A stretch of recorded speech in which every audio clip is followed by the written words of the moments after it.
بسم اللہ الرحمن الرحیم۔ حضرت ابو ہریرہ رضی اللہ تعالیٰ عنہ بیان فرماتے ہیں، قال رسول اللہ صلی اللہ علیہ وسلم الصلوات الخمس والجمعۃ الی الجمعۃ ورمضان الی رمضان مکفرات لما بینہن اذا اجتنبت الکبائر۔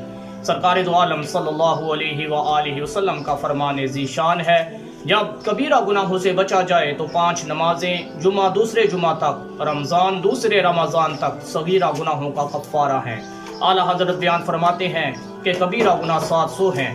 اگر ہم صغیرہ اور کبیرہ گناہوں کو الگ الگ کر دیں تو لوگ صغیرہ گناہوں کو ہلکا جان کر کریں گے اور وہ ایسے گناہ کے مرتکب ہو جائیں گے جس کا گناہ کبیرہ گناہوں جیسا ہو جائے گا۔ آپ فرماتے ہیں، بس یہ ذہن میں رکھ لو کہ فرض کو ترک کرنا کبیرہ گناہ ہے اور واجب کو ترک کرنا صغیرہ گناہ ہے۔ اللہ تعالی ہم سب کو چھوٹے بڑے گناہوں سے بچنے کی توفیق عطا فرمائے۔